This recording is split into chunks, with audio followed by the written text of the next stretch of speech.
The Grammy-winning frontman became a rock icon back in the 80s, selling more than this. Listen to this, 30 million records worldwide. That's a lot. Now his chart toppers like Do You Believe in Love and It's Hip to Be Square have inspired a musical comedy on Broadway. It's called The Heart of Rock and Roll. The story is set in the 80s. It focuses on Bobby, who left his rock band to climb the corporate ladder at a box company. The company makes cardboard boxes. Thank you very much. Here's a sneak peek. They say the heart of rock and roll is still beating, and from what I've seen, I believe on. Now the old boy may be barely breathing on the heart of rock and roll, heart of rock and roll. The heart of rock and roll is still beaten, and guess what? It's still beaten in the heart of Huey Lewis. We're very excited to say joins us at the table. Guess where I was last night, sitting in seat H1. Did you see me? I did. Did you see me going crazy in my seat? Everybody knew where you were. But this is the thing, Huey. You know, it starts with your words on a paper. How does it become a Broadway play? Because there are lots of rock stars that have an iconic catalog, and they don't have a Broadway show. Just briefly tell us, how did this come about? Well, my next-door neighbor is a musical theater buff, and his son-in-law is a film producer for Imagine Entertainment. Who's his son-in-law? Tyler Mitchell. Oh, yeah, he's good. Okay. And he and neighbor suggested to Tyler that they do a musical on my music. And Tyler said, "What do you think?" I said, "Well, it's a good idea. I've been approached before, but the proof's in the pudding. You got to have a script." And he and John Abrams, his pal, went away. 6 months later, came back with this very good first draft. Yeah. And that's how we got started. And now it's 9 years later, and we're on draft 27. I know. Well done, Hugh. But what is it like for you? Because it really starts with your words on a piece of paper. Right. And you like even in the play, it starts out with don't need a credit card to ride this train. Like he's figuring it out in the real time. That you go from a script on a piece of paper to on a Broadway stage, or all the times that you've been on stage.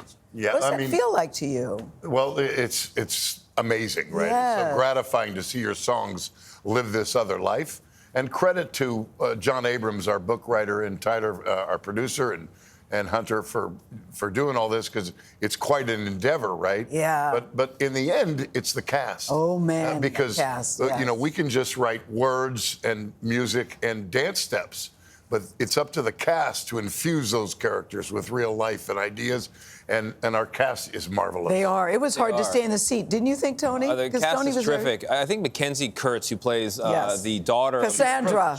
Brilliant comedically, because this is a very funny musical, and it's funny because of these moment-to-moment pieces of timing brilliance from the cast. So you can write it really well, but they've got to deliver it. Yep. Why did you want to make it a funny show, not just a tap-your-foot show? Well, you know, I've always been a kind of a major key guy. I like to cheer. I think people can use a little cheering up these days. Yes. You know, I live in Montana, and we worry about the environment a lot. It's one of my conservation and all that. And, you know, there's a lot of bad news everywhere, and people can use a little uplifting. My music's always been that same thing. I can't help. I'm kind of an up guy, and you know, that's just, I'm a major key guy, and so it's fun. It's fun to see people enjoying your music. Smile. The music, the songs are about love. Clearly, this show is not just about love, but semi-autobiographical. Well, there are parallels. It's an original story. It's not my story at all, but there are parallels in that our lead guy, Bobby, is 29 years old. It's kind of his last shot. I was 29 years old when I formed this band, and I had a day job, and Bobby has a day job. So there are some parallels, but it's an original story, really, and you know, all the music's ours. Yeah. But in addition to this being original story, you know, you've had some bumps along the way. So in 2018, you're diagnosed with an ear. What is it called? Meniere's. Okay, Meniere's, which basically took away a big chunk of your hearing. When you get that diagnosis, to me, that would be like if someone took away my taste buds, right? Because as much as I love to eat. What was that like for you to get that diagnosis? How did you handle it? Well, you know, as best I could. It was a horrible 6 months. I pretty much. What did you do? I laid in bed, to be honest, and worried. And I tried all kinds of protocol. I tried chiropractic and acupuncture and all organic diet, and but nothing seemed to work. I went to lots of Western stuff, took different medicines and so on, but Meniere's is something they don't know a lot what about. causes, but- And in the end of the day, I have to remind myself there's a lot of people that are much worse off, Yeah. and I'm still a lucky guy. Yeah. But you wrote a new song for the musical, so that's post-diagnosis. So after you'd lost some of your hearing, how did that process go?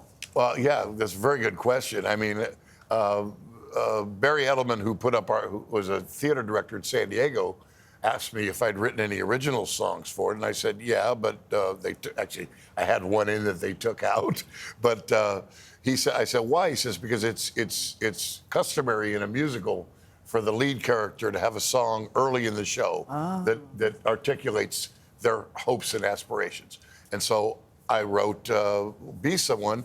I heard it in my head, and I sang, bump, bump, bum, bum, bum, bum, sing, No, I and I love sang some of the parts in the phone, and then I passed it to my co-writer, Johnny Cola, who's But we brilliant. should say all the songs deliver, Huey, all of them. Your cast, Corey, John, Mackenzie, Josh, F. Michael, Zoe, Tamika, Raymond, John Michael, Orville, Billy Harrigan. Knockout, knockout. Huey Lewis, thank you. You can see The Heart of Rock and Roll at the James Earl Jones Theater on Broadway. It's worth your time. We'll be right back.